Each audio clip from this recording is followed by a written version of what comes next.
First of all, thank you for having me. It's a great opportunity for first projecting here to be here as a first speaker.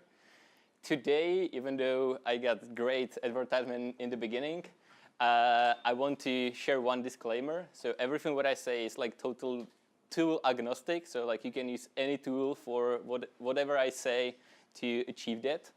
Also, I will not be talking about any cool framework. I will get into the basics of product management work here. And I will spoil everything in the beginning. So the topic of the call is how not to be a backlog monkey. As you can see here are 3 elements. They are actually elements of our framework that we call product excellence. And if you will just follow them, you will be super cool and you will be the most successful product manager in the world.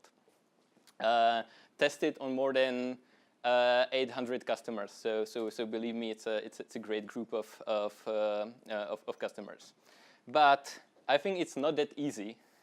It's actually easy to say, but difficult to do. And it's also something what I personally struggled when I was starting as a product manager. And everything what I will talk about is a topic that I actually went through, and it's based on my real story and stories of our customers. And it's about messy backlog. So for me personally, backlog is something like a litmus paper of your product process. So whatever you see on this, I think it might be quite familiar to you. And it actually kind of like connects me to the thing that backlog is usually living in the engineering task management tool.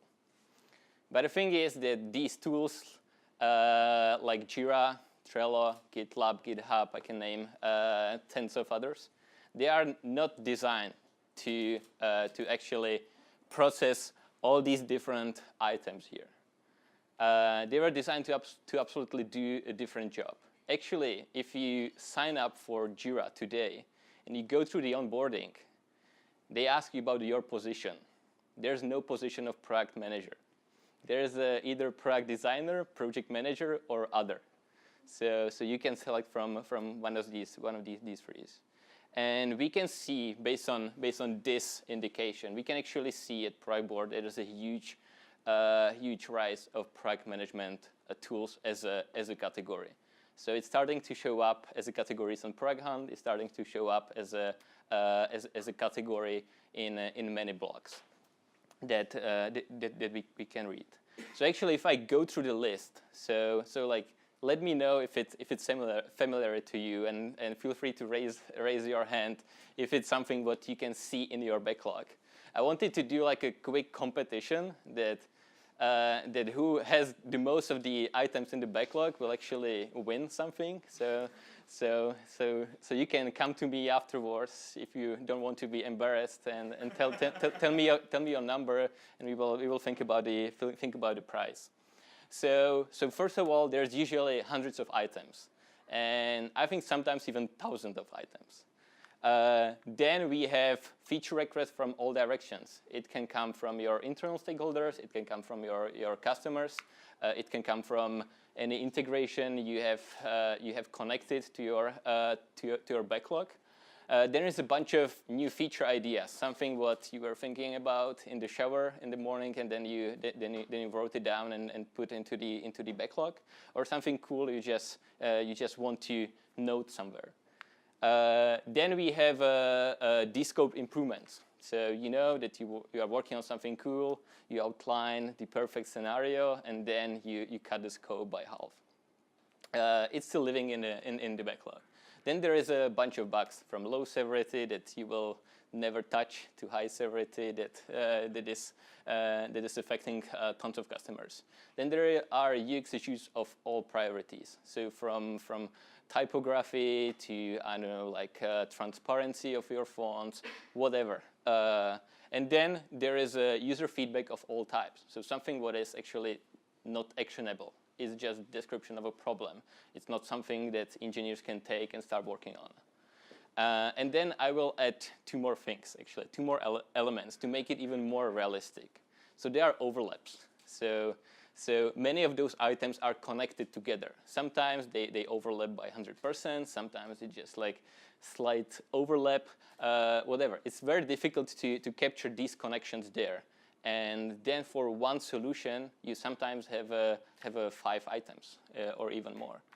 And then something what many teams struggle with, and it's that they scale. They hire more people.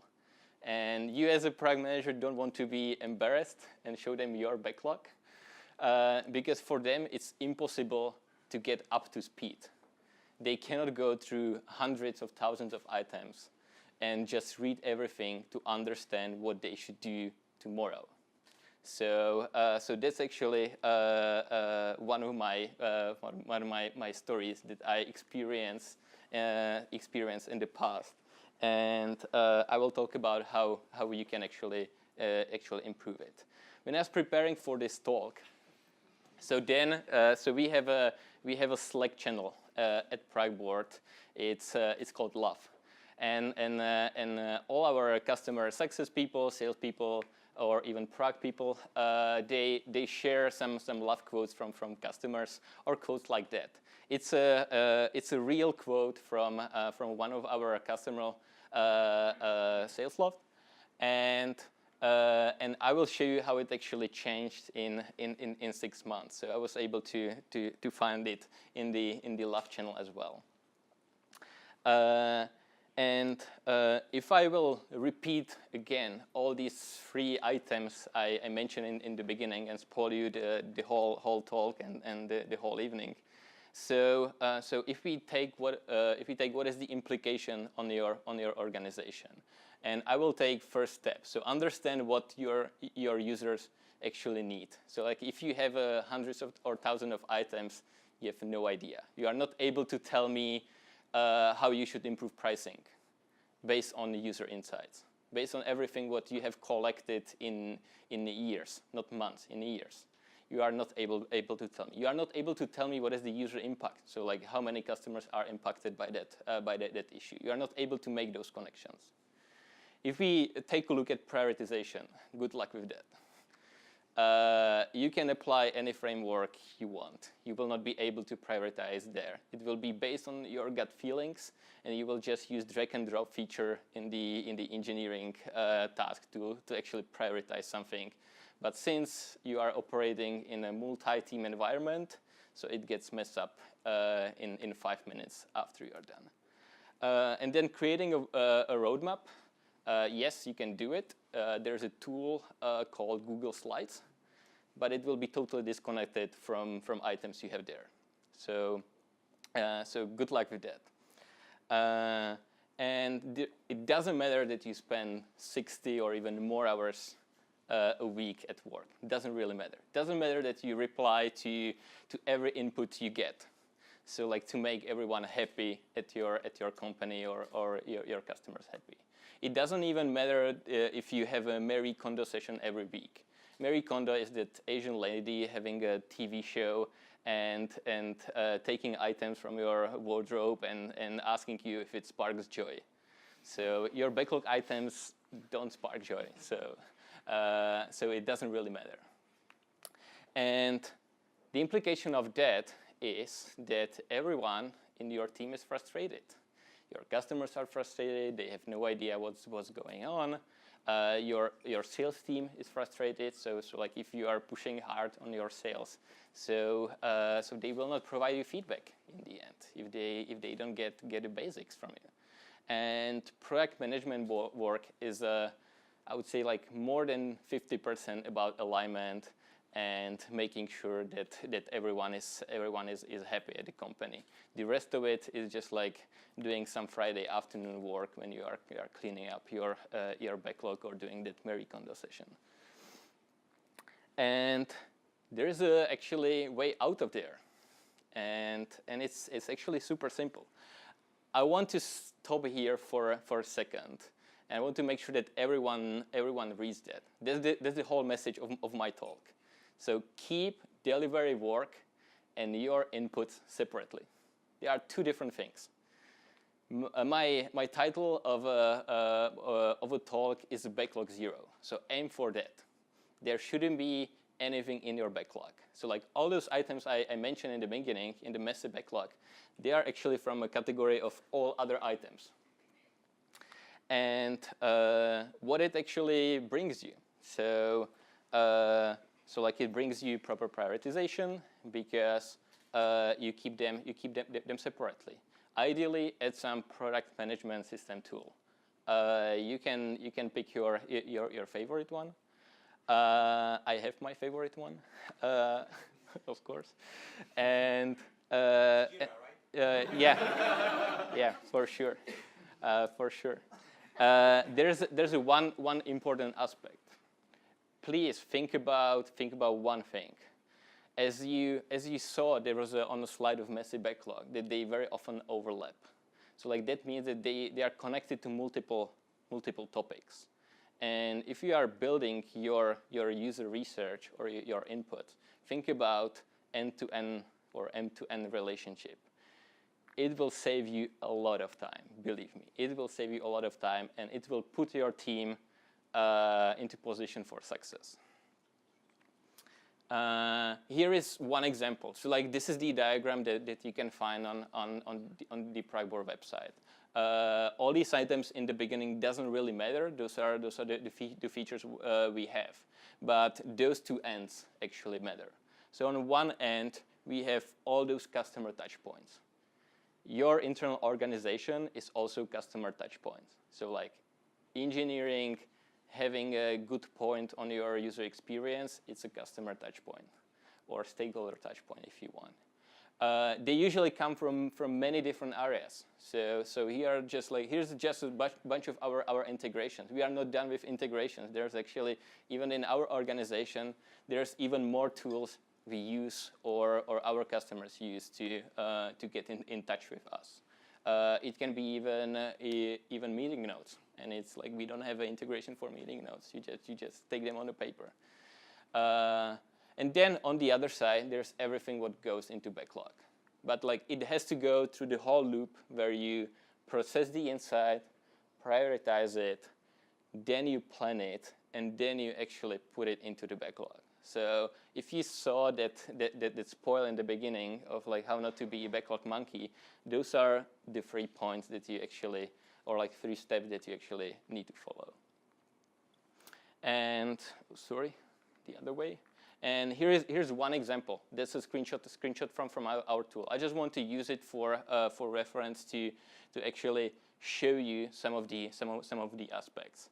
And it actually helped me a lot when I started at Pragboard. So when I started Pragboard was already more than 3 years old, and I had more than 3 years of insights. So basically what I was doing the first week at Pragboard was going through all the feature ideas we had, all the problems we collected from our customers, and reading this insight section. So I saw from whom is the insight, how important is that? That's actually quite crucial aspect of it. And then I could actually see what is the user impact. There's this column in the beginning. So it combines that importance and volume of insights. So like I could immediately see in first 5 minutes what is the important to our customers. It was something totally different that I was thinking when I signed the contract to join Pragboard. And if you think about scaling your team, this is something how you can speed up your onboarding. And for me, I was able to contribute to product team in 2 weeks. I wasn't able to do it in any previous job I was doing as a product manager. Here, one aspect I mentioned is that end-to-end relationship. So like here you can see that we have this little insight actually connected to 2 items. So that means that if I go through it, so I can organize it in any way I want. It's end-to-end, so I can reshuffle it, merge it, whatever. It's a very important aspect because your insights or like your perspective on the insights will change. So like it needs to be very flexible. Once I'm ready, I can push it to Trello, Jira, or any other tool. And 6 months after, So we actually ask here Cam, like, what is she thinking if it's still dying or the ideas are dying, and they actually followed our process, even though we are very often trying to not to push best practice too much, and they actually funnel everything through the insights. They follow all these steps, and then they have basically a backlog zero because they deliver everything what they plan, and everything what they don't deliver goes back. So 3 takeaways from this. Please organize your insights properly. It will save you time, and it will put your organization into position for success. Think about scaling early. Think about my personal case when I was joining product board, and aim for backlog zero because your company will love you, your engineering team will love you, believe me, and also it will improve your productivity because dealing with this messy backlog takes you a lot of time, believe me. And here you will achieve product excellence if you will follow this. Following those 3 steps I mentioned in the beginning will be just super easy with any tool you will use. But it starts with basics. It starts with collecting user inputs. Thank you.